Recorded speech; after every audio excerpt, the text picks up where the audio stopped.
तो आपको माँ लक्ष्मी का मैं पूजन बता रही हूँ, जो कि धान्य लक्ष्मी है। इस पूजन को करने से, इस व्रत को करने से उस व्यक्ति के यहाँ, जो साधक इस व्रत को साधता है, करता है, उसके यहाँ कभी भी खाने पीने के यानी वैभव पूर्ण खाने पीने का कमी कभी नहीं होता। ऐसे लोग बोलते हैं ना कि हमारे यहाँ घी नहीं खरीद सकते, हम दूध नहीं खरीद सकते, या हम फल नहीं खरीद सकते, महंगी चीज़ें नहीं खरीद सकते। तो ये व्रत को नियम पूर्वक श्रद्धा से करने वालों के यहाँ धान्य लक्ष्मी खाने पीने की सभी वो वस्तुएं देती हैं जो राजसी वस्तुएं होती हैं।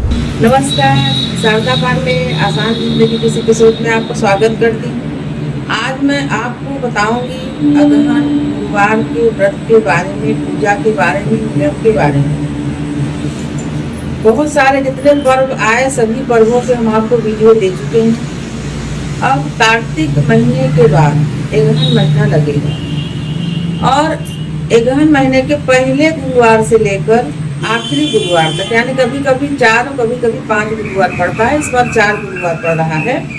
तो आपको मैं सभी नियम बताऊंगी कि जो अगहन गुरुवार का व्रत और पूजा करेंगे उनको क्या क्या नियम करना है, तभी आपको अगहन गुरुवार का फल मिलेगा पूजा व्रत का। सबसे पहले आप हमारे आसान जिंदगी चैनल को सब्सक्राइब कर लें, बेल आइकन का बटन दबा लें, आपको सभी वीडियो आगे मिलते रहेंगे। तो इस बार अगहन गुरुवार 21 नवंबर 2024 से शुरू होकर 12 दिसंबर 2024 तक रहे, यानी 4 गुरुवार रहे। एक 21 नवंबर को, एक 28 नवंबर को, एक 5 दिसंबर को, एक 12 दिसंबर। 2 गुरुवार यानी जो नवंबर में पड़ेंगे ये कृष्ण पक्ष में पड़ेंगे अगहन के, और 2 गुरुवार जो दिसंबर में पड़ेंगे 5 और 12 वो शुक्ल पक्ष में पड़ेंगे आपके उद्यापन के समय। ऐसी मान्यता है कि अगहन महीने के शुक्ल पक्ष में अगर गुरुवार के दिन 10वीं तिथि पड़े,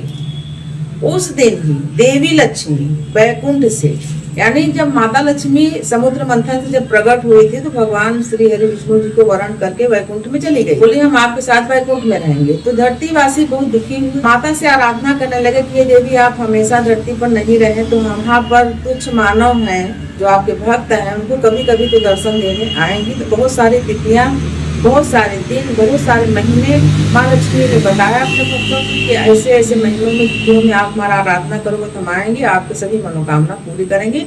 अष्ट लक्ष्मी माता ने ऐसा कहा। तो अगहन गुरुवार यानी कि आपको मैं कथा छोटी सी है बता रही हूँ, कथा नहीं है, छोटे से ऐसे बस बता रही हूँ। इसका जो उदय हुआ अगहन गुरुवार का, तो सभी भक्त आराधना करने लगे। तो अगहन महीने की शुक्ल पक्ष में 10वीं तिथि और गुरुवार का दिन था, जब माता लक्ष्मी धरतीवासियों का आराधना और पुकार सुन के वैकुंठ से एक किसान के खेत में प्रकट होती है, जो किसान अपना धान वगैरह काटता रहता है। तो वहीं से माता लक्ष्मी अपने भक्तों के घर में प्रवेश करती है, यानी रात्रि अर्धरात्रि के समय माता वहां से वैकुंठ से उतरी थी और पूरा विधि, यानी कि पूरा विधि अपने भक्तों को बताई, जैसे ऐसे विधि से हमारा पूजा करना है। और जिनके यहाँ ऐसी ऐसी विधि होगी उनके घर में हम अपनी विभूतियों को, अपनी परछाइयों को प्रवेश करा के उस भक्त के सभी दुख दरिद्र दूर कर देंगे। तो आगे बताऊंगी माँ लक्ष्मी ने अपने भक्तों से क्या किया है। तो इस बार यानी जो अगहन गुरुवार है वो बहुत सारे भक्त करते हैं, बहुत सारे प्रदेशों में करते हैं। इसकी बहुत ही महिमा और बहुत ही मान्यता है।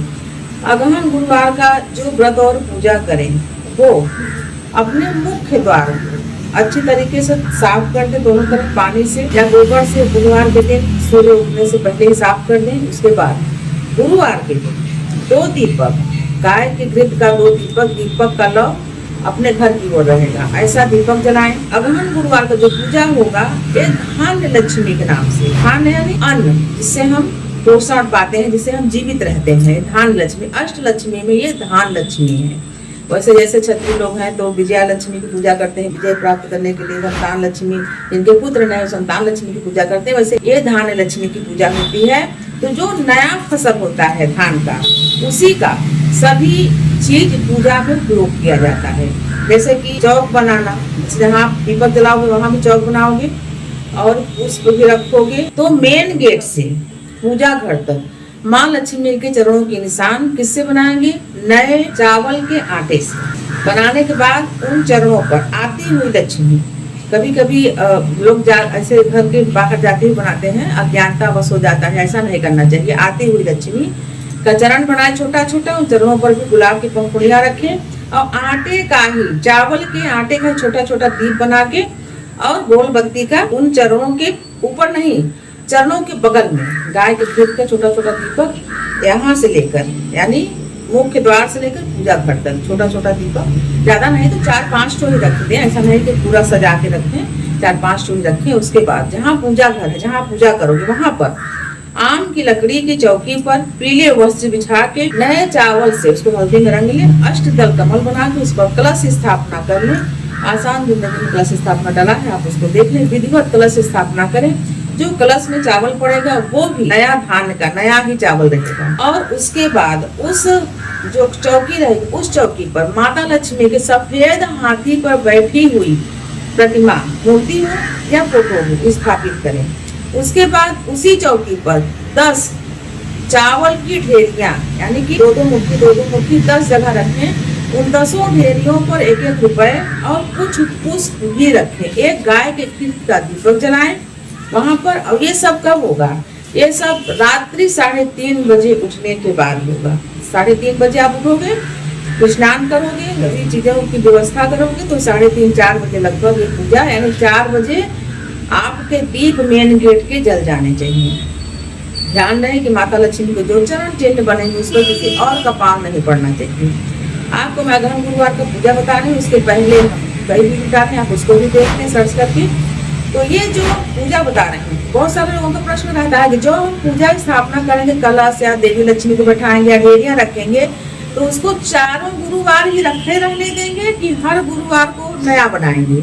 तो आपको मैं बता देना चाहती हूँ कि हर गुरुवार को नया बनाएंगे। यानी जैसे आप गुरुवार का पूजा किए, पूजा करने के बाद अगले दिन चावल की चारों ढेरियों को क्या करना है वो बताऊंगी। कलश के जल को तुलसी में डाल देना है और बाकी चीजों को जो आप पान सुपारी लौंग इलायची चढ़ाते हैं वो सभी चीजों को आप कोई घर में खाता हो दे देना, पान वगैरह गाय को दे दें। और चावल की जो ढेरियां चढ़ाएंगे 10, उसमें 4 भाग करेंगे। एक भाग अपने भंडार में डाल देंगे, यानी जो चावल का भंडार जहाँ है वहां डाल देंगे।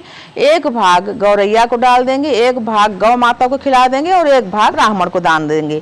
ब्राह्मण को दान देने वाला जो चावल रहेगा उसको आप इकट्ठा करते जाएं, चौथे गुरुवार को दान कर देंगे। माता लक्ष्मी के भोग में भी नए चावल का प्रसाद ही बनेगा, यानी खीर, उसी का आप भोग लगाएंगे। और जो चौकी बता रहे हूँ, चौकी के चारों तरफ चौकी के जो पाए हैं उनके सहारा से केले के पत्तों से, केले का स्तंभ छोटा छोटा अगर पौधा मिल जाए तो उसमें भी स्तंभ बना सकते हैं। आंवले और आम की पत्तियों के तोरण से सुंदर मंडप का निर्माण करेंगे, उसी में माँ लक्ष्मी जी का विधिवत पूजन करेंगे। धूप दीप अक्षत सभी से माँ लक्ष्मी जी का विधिवत पूजन करेंगे। भोग प्रसाद में भी आप चने की दाल, मुनक्का और गुड़ का भोग लगाएंगे। खीर और पूड़ियों का भी भोग लगा सकते हैं। जो व्रतधारी इस व्रत को धारण करना चाहते हैं, फल खाएं, फल में केला न खाएं। अगर फल खा के व्रत नहीं रह सकते तो एक समय, यानी एक बेला, दिन रहते एक बेला मीठा भोजन भी कर सकते हैं, ऐसे खीर पूड़ी वगैरह हुआ, कुछ इसको खा के भी कर सकते हैं अगर फलहार व्रत नहीं कर सके तो। इस व्रत को यानी जब धारण करेंगे तो विशेषकर महिलाएं ही करती हैं, तो उस दिन बाल खोल के कंघी नहीं करना है। कंघी क्यों नहीं करना है? कंघी सिर्फ इसलिए मना रहता है नवरात्रियों में या इन पूजाओं में जो बताते हैं कि आप कंघी करोगे तो आपके कपड़े से या कहीं न कहीं से उड़ के बाल माता लक्ष्मी के चरण चिन्हों पर या पूजा घर में चला ही जाएगा, कहीं कलश में, कहीं पूजा घर में, कहीं न कहीं चला जाएगा, तो ये अशुभ माना जाता है। टूटा हुआ बाल, टूटा हुआ नाखून इन जगहों पर अगर पड़ता है तो अशुभ माना जाता है। इसीलिए इस दिन बाल खोल के महिलाओं को कंघी नहीं करना चाहिए। आपको बहुत सारे वर्जित कार्य भी बताऊंगी कि गुरुवार का जो व्रत पूजा करें उनको क्या नहीं करना चाहिए और क्या उनको करना चाहिए, ये भी बताऊंगी। सबसे पहले तो नए पीले वस्त्र नहीं है तो अगर पहले का पहना हुआ भी हो तो उसको धुल लो। पीले वस्त्र धारण करें, हल्दी का तिलक लगाएं, पीला आसन बिछाएं, ऊन का हो तो ज़्यादा अच्छा है, न वैसे पीला आसन ले आएं, उस पर बिछा के आप पूजा करें। पूर्व की ओर आपका मुख होना चाहिए। पूजा के समय माँ लक्ष्मी का स्थापना पूर्व की ओर यानी इष्ट कोण में करना चाहिए। तो आपको माँ लक्ष्मी का मैं पूजन बता रही हूँ जो कि धान्य लक्ष्मी है। इस पूजन को करने से, इस व्रत को करने से उस व्यक्ति के यहाँ, जो साधक इस व्रत को साधता है, करता है, उसके यहाँ कभी भी खाने पीने के यानी वैभव पूर्ण खाने पीने का कमी कभी नहीं होता। ऐसे लोग बोलते हैं ना कि हमारे यहाँ घी नहीं खरीद सकते, हम दूध नहीं खरीद सकते, या हम फल नहीं खरीद सकते, महंगी चीज़ें नहीं खरीद सकते। तो ये व्रत को नियम पूर्वक श्रद्धा से करने वालों के यहाँ धान लक्ष्मी खाने पीने की सभी वो वस्तुएं देती हैं जो राजसी वस्तुएं होती हैं। इस गुरुवार मैं सभी पूजा में बताती हूँ, जो गुरुवार का नियम पूजन कर रहे हैं वो सरसों के तेल का भोजन यानी साग सब्जी दाल छौंकना सब्जी छौंकना गुरुवार के दिन नहीं करेंगे। ये चारों गुरुवार के दिन काली उड़द का दाल यानी कि बड़ा वगैरह या दाल, जब ठंड चल रहा है तो उसे लहसुन प्याज डाल के दाल बनाओ, काली उड़द का खाओ, तो पूजा का जो आपका असर रहेगा वो समाप्त हो जाएगा। ये सब चीज़ों को भी वर्जित करना है यानी नहीं करना है।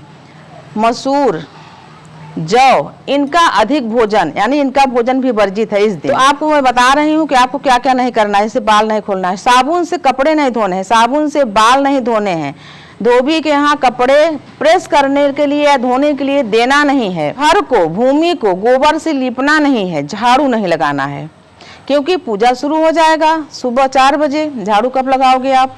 झाड़ू लगाओगे तो स्वाभाविक रूप है धूल उड़ेगा, माँ लक्ष्मी के चरणों में पड़ेगा, पूजा घर में जाएगा, तो झाड़ू नहीं लगाओगे। एक दिन पहले ही झाड़ू पोछा करके पूरी तरह से क्लीन और साफ सफाई कर लोगे, बिस्तर जिस पर लेटोगे उसको साफ सफाई कर लोगे। चारों गुरुवार को पूजा करने के बाद यानी कि तेल क्रीम पाउडर साबुन शैम्पू गुरुवार के दिन आप नहीं करोगे। हो सके तो घर के सभी लोग अगर न करें तो ज्यादा अच्छा है। चारों गुरुवार जब चौथा गुरुवार आएगा गहन महीने के शुक्ल पक्ष में, उस दिन एक ब्राह्मण दंपत्ति को पति पत्नी को बुला के उनको भोजन करा के उनको दान दक्षिणा यानी जैसे 1 किलो चना की दाल है और 1 दर्जन केला है, पीले वस्त्र हैं, इन सब घृत है, इन चीजों का दान करके उनसे आशीर्वाद प्राप्त करो कि आपका घर सदैव धन और धान्य से भरा रहे। दान के साथ जो ब्राह्मण दंपत्ति आएगी इनको दान के साथ इन चीजों के साथ यानी चना की दाल केला कपड़े इनके साथ धन रहेगा वो नहीं देना है। और जो माँ लक्ष्मी के ढेरियों पर चारों गुरुवार आप चढ़ाओगे धन वो घर के बच्चों को दे दोगे, उसको दान नहीं करोगे। व्रतधारी इस दिन केला नहीं खाएंगे, केला का हो सके तो दान करें, गौ को खिलाएं। तो अगहन गुरुवार का व्रत जो भी साधक करते हैं उनको जो वर्जित कार्य बताई हूँ कि क्या वर्जित कार्य है, क्या नहीं करना चाहिए और क्या करना चाहिए ये भी बताई हूँ। तो आप अगहन गुरुवार का व्रत 21 नवंबर से शुरू करके 12 दिसंबर को उद्यापन कर दें। हर साल अगहन में 4 या 5 जो गुरुवार पड़ते हैं उनको धान्य लक्ष्मी के नाम से माँ को आवाहन कर लें कलश में और माता का विधिवत पूजा करें। आप सभी के लिए ये पर्व मंगलमय हो, सुखमय हो। आप सभी सुखी संपन्न और स्वस्थ रहें। हमारे आसान जिंदगी चैनल के साथ बने रहें, देखते रहें आसान जिंदगी। तब तक के लिए नमस्कार।